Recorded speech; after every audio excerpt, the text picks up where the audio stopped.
Hey everybody, what's going on? This is Master Cloud, your caster, and I am back for another cast of the Battle for Middle-earth 2, The Lord of the Rings, The Rise of the Witch King. I hope you all enjoyed that intro. We will get into that in just a moment. Let me go ahead and introduce our players here. The map is going to be the Fords of Isen 2, spawning in the upper left-hand side. We're going to have Law spawning as Mordor, and in the lower right-hand side, we are going to be having, oh gosh, KAZANTIP spawning as men in the lower right-hand side. Of course, for this matchup, I'm just going to be calling this guy Tip and this guy Law. That'll, of course, make it easiest for me to remember as well as for you guys, so you don't have to hear me stutter through their names every time I talk about them. Now, as many of you guys, I hope you guys enjoyed that intro. That is going to be a new intro on the beginning of my videos.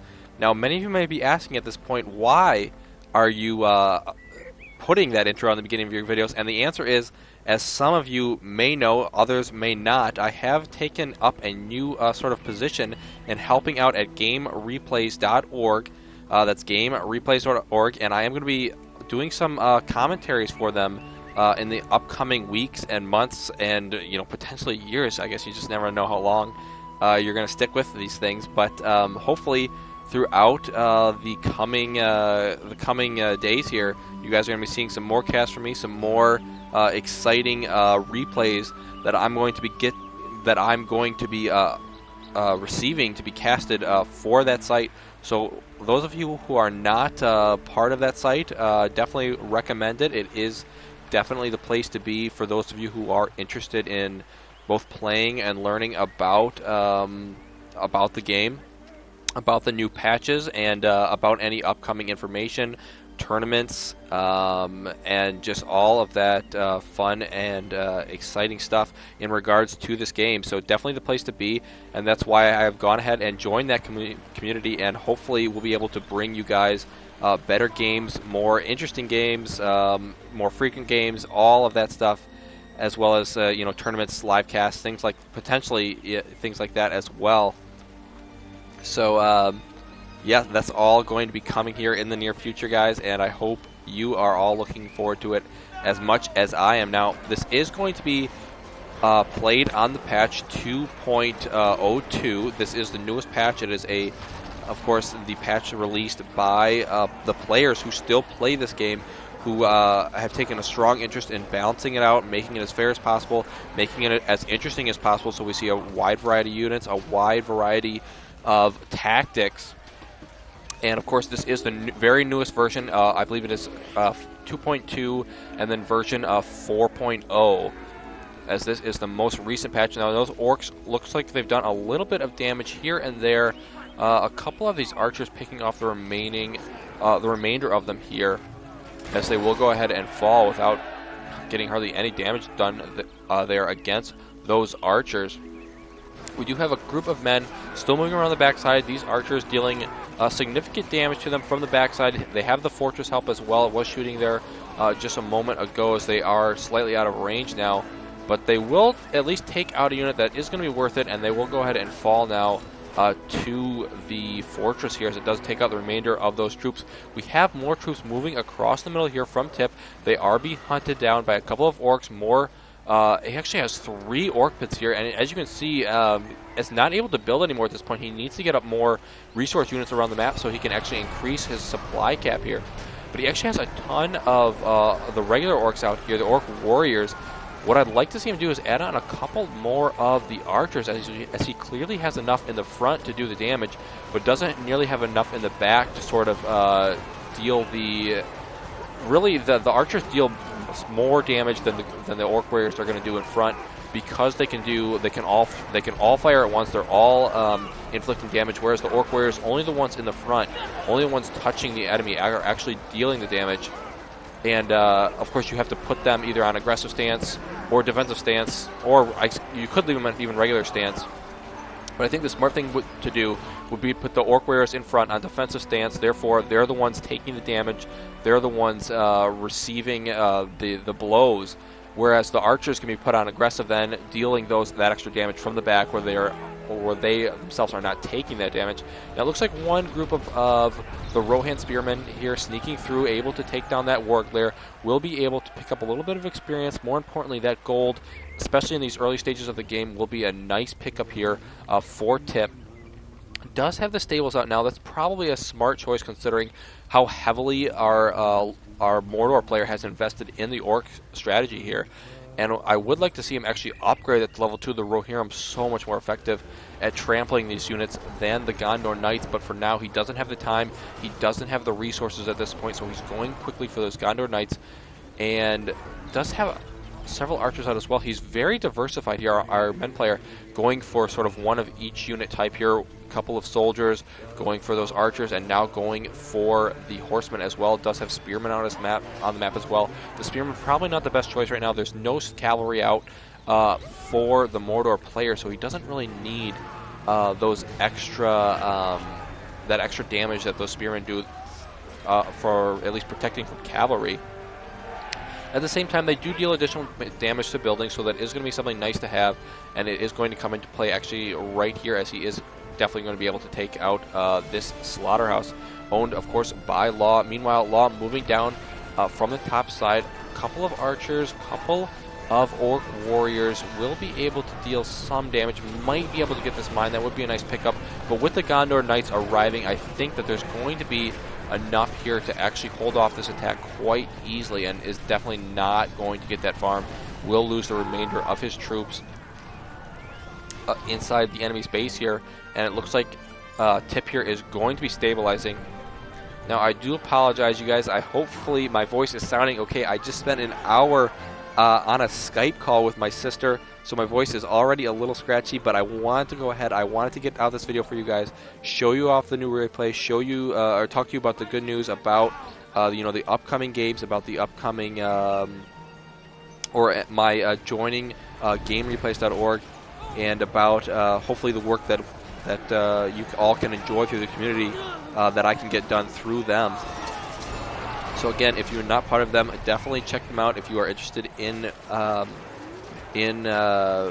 sort of all the inner news and everything that's going on, especially with the patches, with the tournaments and everything like that.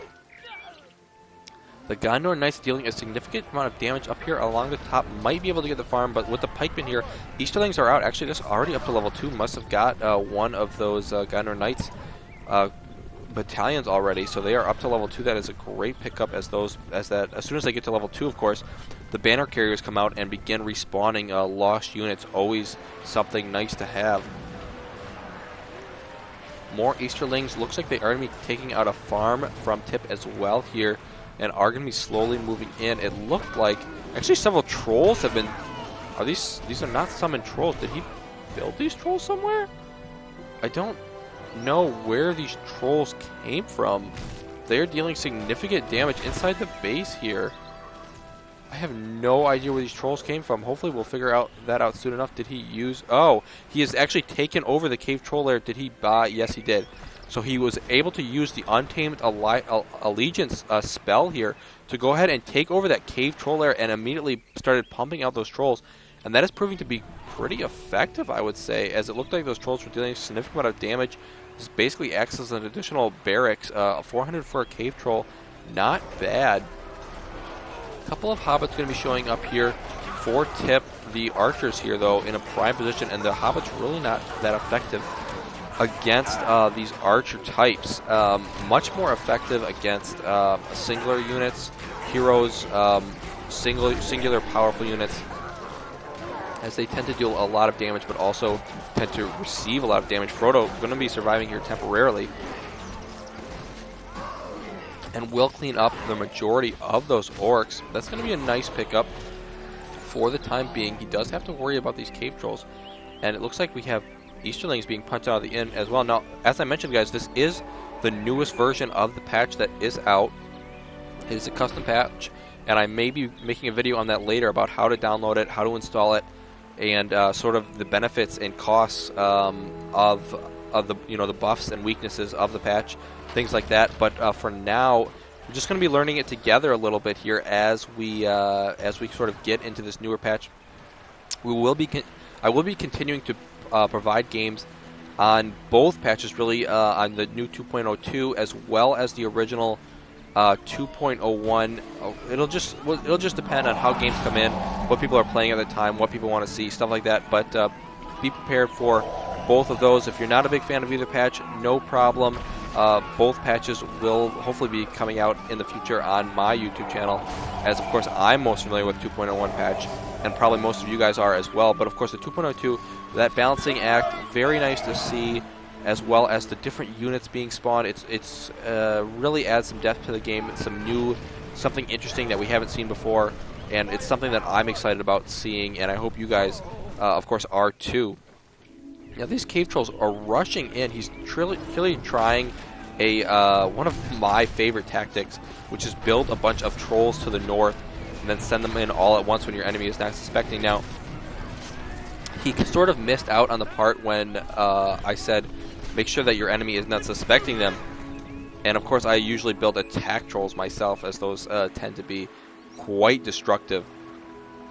Anytime you can take your enemy by surprise with a huge amount of high damage units, that's definitely what you want to do. That's why, you know, Coda, Knights of Dalamoth are so powerful attack trolls. Even Mordor's Felbeast, the Morgamir and Khmer, as well as the Witch King, all very powerful units that can come as a complete surprise and deal a surprising amount of damage, of course, to your enemy. These are all going to be critical in helping swing the tide of battle. A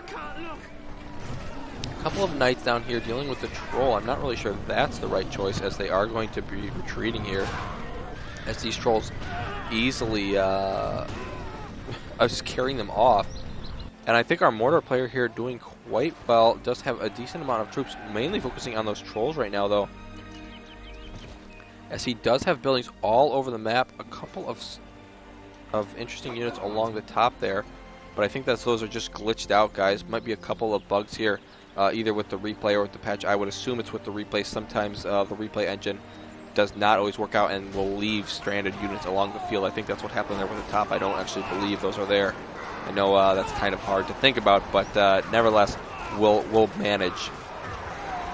So as we continue here, a big attack coming through the center here. By law, would like to see him upgrade some of these troops or go for some slightly stronger units. I mean, he has the trolls, but are they going to be effective in taking down this base? Maybe. This attack does look scary. Would love to see some heroes get onto the map. I'm not sure why he has decided not to go for those, but in the meantime, these horsemen did a significant amount of damage in the back here, taking out at least one slaughterhouse, make it another. Although this isn't too much of an issue here for Law, as he is basically moving in right now and throws down the eye here to give the extra leadership bonus. Boromir finally out for men. We finally see a hero out on the field. Long overdue in my opinion, but we'll just have to see if this works out for him well or not. The cave troll now moving in. Boromir is going to focus on that, but meanwhile, the level 2 archery range, there is rangers coming out here, so would love to get those out. That's why Boromir is focusing down that troll right away, but the Easterlings in the front as well. Significant damage is being dealt. I think this cave troll is going to fall, and actually he's lost a mine or built some extra units where he can no longer pump out these archers, and they are stuck there, not coming out. A second troll comes in, and this archer range is going to fall before those archers can get out, so he's not going to get the benefit of those rangers. The stables falls as well, and Law here looking to be in pretty much complete control of this match right now, as he's taken out several production facilities of the men. He's taken advantage of the map. He's taken advantage of the power of Mordor to mass produce units, to spread them out over the map, to take control of the map, of the parts of the map. And Boromir here, leading a small band of rebels, is going to move to the north. Obviously, they need to focus on taking out that cave troll layers, as those cave trolls are just dealing significant amounts of damage to the infrastructure here.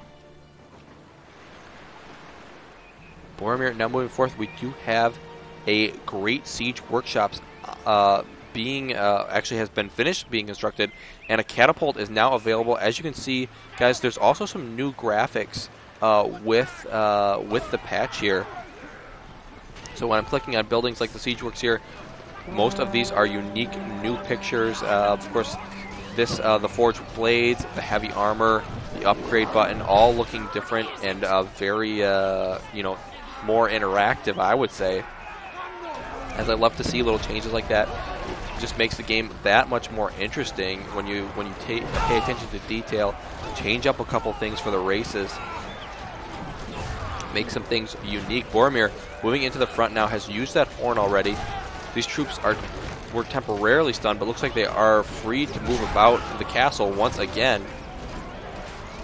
As this cave troll is going to fall, and I think Boromir is going to go up to level 4. He should have enough here, I think, to deal significant damage, possibly take out this cave troll, but he's lost the rest of his troops, and there are Easterlings completely surrounding him. This is exactly what you don't want to happen to your hero, as the Easterlings deal far more damage than the archers, and Boromir should be focusing down the Easterlings instead. They'll catapult out now as well, launching flaming balls of fire onto Boromir, and he will indeed fall. Meanwhile, back at the base, a huge attack from the south side, several cave trolls rushing in. There are some rangers finally out on the field. The Dunedain, actually it's a summon rather, but there's no meat in the front to take the blunt of the blows from these orcs. Wow, a little bit of a tongue twister there. And so most of these rangers are going to fall very quickly. He does have a large group of units over here. The Gondor troops as well as the hobbits able to finally take out one of these cave trollers. This was way past due. And he still has that one to worry about from the north. As soon as these units move down, more Easterlings coming out, more catapults coming out. This is not looking good for our Gondor player here, as I think Mordor has a significant advantage now in this map. And all of these troops need to return home or launch a bigger attack. I'm not sure exactly what the right choice here is here, but obviously he has a lot to worry about here coming from the north. There's going to be a large attack very soon. These Dunedain Rangers will time out momentarily here, and that's going to leave his base pretty much undefended. Mouth of Sauron finally coming out on the field, one of the best heroes in the game, at least in my opinion. I'm not sure how he fares in the new patch, but no doubt still is a force to be reckoned with. I mean, even if you nerf Mouth of Sauron, I mean, he's still Mouth of Sauron, so, I mean, what are you going to do? Right? So now here comes a huge battle from the north, a huge legion of units, rather, from the north. The catapults in the back providing that long-range support. A couple of archers as well. The cave troll trying to avoid the pikemen as long as possible. Mouth of Sauron now joining the battle, bringing in additional troops from the front. Gondor Rangers have been called, but there are Easterlings within this army, so he needs to be careful where he brings these Rohirrim as well as the Gondor Knights. Throws down the Eye of Sauron, will get a run through, but there's Easterlings inside of there. Needs to be really careful where he runs through. Does manage to do a really great run through though. Managed to take out 2 or 3 full units of archers there. Mouth of Sauron now dehorsing, beginning to work on that barracks. More troops moving in from the north. These Easterlings being very vigilant and protecting the catapults from the cavalry. The catapults need to get enraged, start firing on this fortress. If he could get some damage done, that would be excellent. Does get one hit off here. The second catapult going way too far forward, though. Tom Bombadil now showing up as well. Catapult going for the second shot, does manage to get it off. The cave troll is up at the front as well. Where is Mouth of Sauron? Somewhere in all of this, he must be. Where that is, here he is over here, working on that barracks. Of course, I think right now he should begin focusing down that fortress, though. It looks like the catapult going to be taken out momentarily. Significant amount of damage has been dealt here, though. The worm comes out as well to help protect the catapult. That catapult is just not taking, it is taking a little bit of damage. Managed to get off another shot, though, here. Mouth of Sauron able to take out this barracks. This is going to fall. That's going to give him at least a decent amount of a level. Let's see if he goes up all the way. Yes, he does. Weakness now doubt, now available to him, as he can use that here shortly. Could use it now. The worm shows up as well to help deal some damage here and protect Mouth of Sauron. He may fall here, but that's going to be an okay loss, I think, because he's dealt significant damage to the fortress. But Boromir is back on the field. This is going to be a close battle here, but I think that Mordor has it. More troops now arriving. Does he have more catapults from the north? That's what he would like to have. has a cave troll, a couple units of Gondor soldiers walking around the map, Dunedain Rangers from the outpost in the bottom corner. Here comes a huge blast. Is that going to be the Rain of Fire? Yes, it is. As you can see, an interesting path here from that power menu by the Mordor player. Use that to take out a majority of the troops, and now there's basically no one left here to defend. Boromir alive. Does he have that horn available to him? Yes, he does. But there is now Khamûl out on the field, going immediately for that builder. One swoop almost takes him out, and realizing that Khamûl is out on the field, realizing that he's basically lost everything, he is going to go ahead and destroy his castle there. Does not have a way to deal with the Nazgul in the sky. Deletes the fortress there, and basically gives in to the power of Mordor. Gondor is going to have to retreat for this day. They have lost the battle, but perhaps not the war, as we do have an additional battle submitted by these players. So guys, stay tuned for game number 2 between Tip and Law. Congratulations there to Law defeating Tip. And once again, guys, I hope you enjoyed this game. I hope you enjoyed the new beginning intro video that's going to be attached to most of my videos from now on. And again, am joining the community at gamereplays.org. Definitely recommend you guys check it out if you are interested. Thanks everybody for tuning in. MasterCloud signing out.